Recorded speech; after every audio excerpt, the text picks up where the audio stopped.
Good morning everyone, welcome to my channel and it's me again, ang inyong chismosong Paal the Vlogger.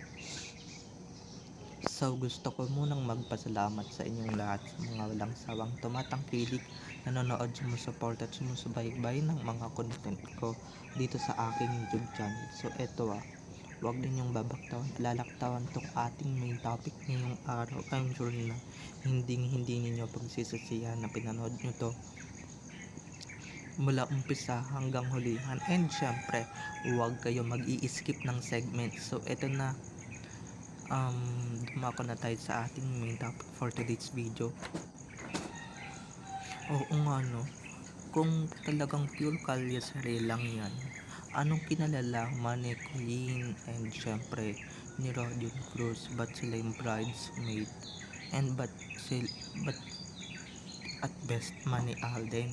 So eto na guys, watch this, mamaya ipapaliwanag ko sa inyo ng buong buo. So eto na guys, watch this.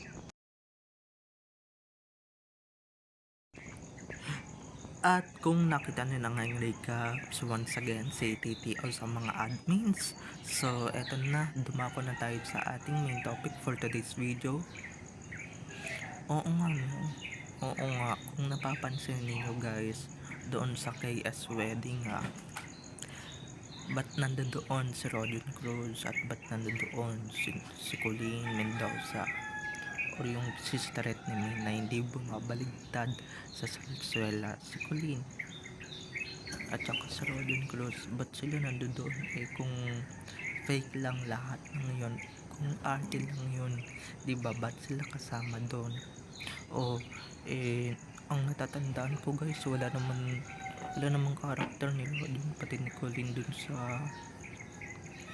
sa KS tapos biglang sulpot sa kasal ni Namin at Alden, o ni Yaya daw pati ni Alden, diba, or ni Sweetie. So ibig sabihin guys, may katotohanan din yung kasal. And diba, ba't nandoon yung ilang major sponsors, yung McDonald's, yung may-ari ng Bingo, yung biscuit na ini-endorse nila before, and marami pang iba. So meaning, yung nangyaring kasal doon sa kalye-serye guys, hindi lang yun basta-basta kalye-serye. Dahil ang pinalabas lang sa kalye-serye is for formality sakes or for formality lang, na syempre para diba may episode sila sa ganung date or sa ganung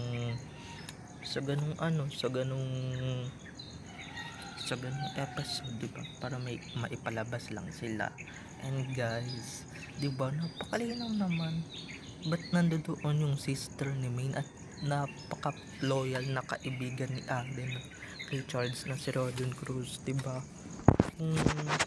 Kung hindi totoo yun at kung peki lang lahat ng iyon, dapat nga wala sila dun, diba? Pero wala diba, wala silang iba, wala naman silang karakter na pinoportray doon. Samantalang ando doon si Ai as Lola Baba, si Wally Bayola as Lola Tidora, si Paulo, si Wally, diba, as Tinidora, si Jose at si Paulo pala, diba? Pero silang dalawa lang. And guys, hindi lang si Colleen, ba't nandoon din yung matalik na kaibigan ni Maine, diba? Kung talagang nag-iisip kayo ng tama, diba, mapapaisip talaga kayo na ay kalisari pa ba tong napapanood namin? Parang totoong wedding na to parang totoong kasal na tong napapanood namin or nasasaksiyan namin na, diba, may mga ganong pala isipan. So meaning guys, hindi lang kalisari ang naganap na wedding, kung hindi may mas naganap pang unang wedding before kalisari or before airing ng Itbulaga, diba? Pero kung tatanga-tanga at bobo ka, wala kang alam, 'Di ba, hindi mo 'to mapapansin, hindi mo 'to mare-realize, hindi mo 'to mage-gets. Pero ako guys, unang-una pa lang gets ko na ba't 'di ba 2016 pa lang nanonood na ako ng KS at oo nga 'no, 'di ba actingan lang yun sa Kalendarya, ba't nandodoon yung sister ni Maine at saka yung kaibigan ni Alden na si Rodion Cruz, ba't nandodoon sila as best man and as best man and maid of honor, 'di ba? Kung hindi naman totoo yun, dapat yung maid of honor at saka yung best man lang is yung nandoon sa kalisari or yung nandoon sa show na Itbulaga, 'di ba? Hindi yung kukuha pa sila ng best friend o kaya ng sister kung wala namang naganap na kasal para maging bridesmaid and or maging maid of honor pati best man. So yun na lang talaga mga ka-love nation, isip-isip din or yung iba dyan, di ba, hindi na naman nila matanggap or baka mamaya pupugi na naman nila tayo, diba, kung ano-ano na naman yung sasabihin nila sa atin na kung ano-anong masasakit na salita or magde-define sa kanila, diba, na may mga magtutulak na naman na masasama sa kanila na huwag ninyong paniwalaan yan, diba, ganito, ganyan, na nagkakalat lang na yan ng fake news, ganyan.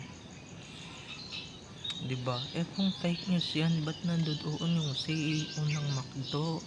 Ba't nandoon yung CEO ng mga iba't ibang produkto na ini-endorse nila? Or yung Vice President? And guys, ba't nandoon si Sir Mike Enriquez na reporter ng GMA, diba? Or yung ibang taga GMA, ba't nandoon na reporters nila? Kung hindi totoo yan, diba? Tsaka yung ilang kapamilya namin, ba't nandoon kung hindi totoo yan, diba? Isip-isip din. And syempre ako guys, naniniwala akong hindi drama ang nangyari sa kalisere, hindi naman talaga drama yun, talagang totoo yun. And syempre talagang makikita ninyo na talagang totoo yung nangyari. For formality lang, syempre mga hindi pa nakakaalam, yung mga gusto pong sumabaybay sa TV, yung makakasaksi or yung makakasaksi ng bonggang-bonggang talent na Lelalab and ni Alden sa akin. Pero yung Nico Maine and Richard Volkerson, wala, nagganap na yun. And syempre nung umaga pa yun, diba, nung kinaagahan pa yun, kaya napansin ninyo guys, yung nilabas ko nun na yung 6:40 AM na kasal, hindi ko lang malungkad dahil nabura ko na diba, at least totoo at least legit na may 6:40 AM na kinasal or may naganap na kasal that time, diba? Kung hindi pa naman kayo syungat, hindi pa naman kayo tanga, diba? Yung iba dito kasi mga syunga-syunga and syempre mga tanga-tanga, alam nyo na yun kung sino kayo at hindi ko na kailangan banggitin at hindi ko na kailangan pangalanan kung sino kayo or kung anong mga pagkatao niyo. Basta ako alam ko na totoo yung sinasabi ko or may katotohanan yung sinasabi ko, diba? Hindi naman tayo matututong magsinungaling or hindi naman tayo nagsisinungaling dito. Ganyan dito, diba? Lahat ng kaibigan, hindi lang mga taga Itbulaga guys, pati yung mga private na kaibigan niya, private na kaibigan niya, yung best friend niya, pinaka best friend niya, and si Rodion nandoon, pati si Kuling nandoon guys. Hindi naman sila part ng kalisere, ba't sila nandoon? So guys, hindi lang basta kalisere yung naganap ready, yan yung tinatak nyo sa comforting nyo, okay? Kung hindi naman kayo maniwala, di wow, di ba? Hindi ko naman kayo pino-force na maniwala or paniwalaan tong vlog kong to, di ba? Nasa sa inyo din yan kung maniniwala kayo or hindi. Diba? Kung hindi ka maniwala, edi fine. Kung maniwala kayo, edi good. Diba? Ganun lang yun kasimple. At ganun lang yun kasimple mga ka-DN and syempre mga basher. Diba? Walang sapilitan dito. Walang sapilitan na maniwala or paniwalaan ninyo kung ano yung sinasabi ko. Diba? Kung hindi naman kayo puro blooded ADN, pwede kayong na may slice dito sa channel ko. Okay, para sa ganon, may uwas-uwasan ninyo yung pagka-bitter at syempre, yung pagkakain ninyo ng ampalaya. Okay?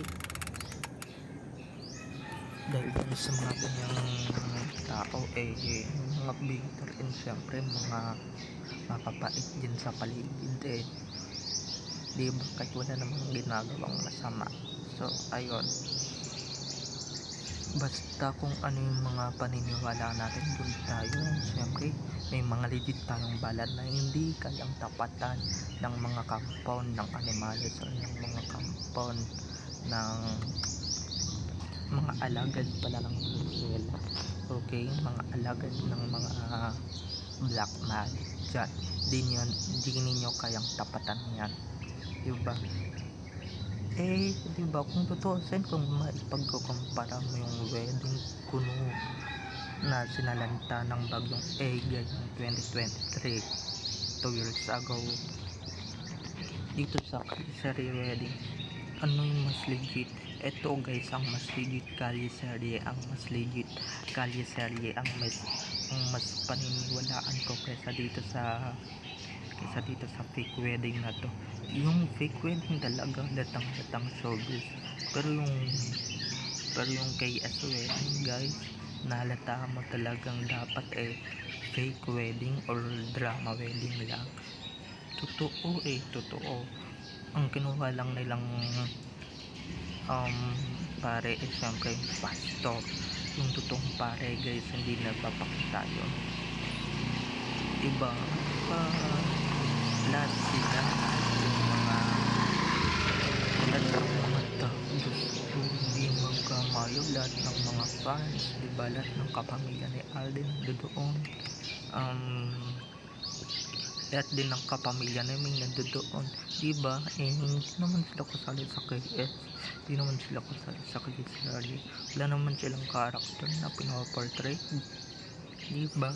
Lahat ng CEO nandoon, lahat ng mga reporters ng GMA that time nandoon, diba? So wala, nasa sa inyo na yan kung maniniwala kayo. Okay, basta ako kampante lang ako.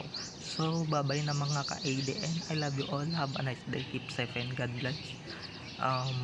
Don't forget to subscribe to my YT channel, and syempre huwag ninyong kalimutan na i-click ang notification bell para sa ganon ma-notified kayo sa mga susunod ko pang i-upload na mga videos tungkol kina Main at Alden, and syempre tungkol sa kanilang mga buhay-buhay inside or outside man yan sa showbiz.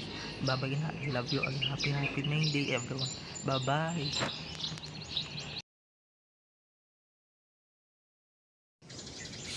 At ayun na nga guys, hindi naman kasali sa drama pero ba't nandoon, diba? Kung drama lang lahat ng iyon, ba't nandoon yung mga top executives, yung mga top sponsors nila, sponsors nila na nagtiwala sa kanya or mga nagtiwala sa kanila. Even yung CEO ng Eskinol or may-ari ng Eskinol, Bingo, yung may-ari ng McDo, O Plus, diba, nandoon. Pati ibang mga fans, diba, nandoon sa wedding nila. So, diba, magtataka kayo ba't nandoon, at diba, at saka ito ang haba guys ng wedding, ang haba, 1 hour, diba? Ngayon lang talaga tayo nakakita ng totoong wedding sa television or sa television, Yung iba diyan kasi hindi marunong mag-analyze or hindi marunong mag-analyze sa kung ano ba talaga yung totoo sa fake, okay? Yan yung wala sila, yan yung lalong-lalo na guys yung mga vloggers dito ibabasagin na naman nila to, 'di ba? So hanggang dito na lamang tayo. Baka mamaya kung ano pa yung masabi ko. Okay, so bye na ADN. I love you all. Have a nice day. Keep safe and God bless. Huwag ninyong kalimutan guys na mag-subscribe, okay? At huwag ninyong kalimutan na i-click ang notification bell para sa ganon ma-notified kayo sa mga susunod ko pang i-upload na mga videos, okay? I love you all. Enjoy watching everyone. Bye bye.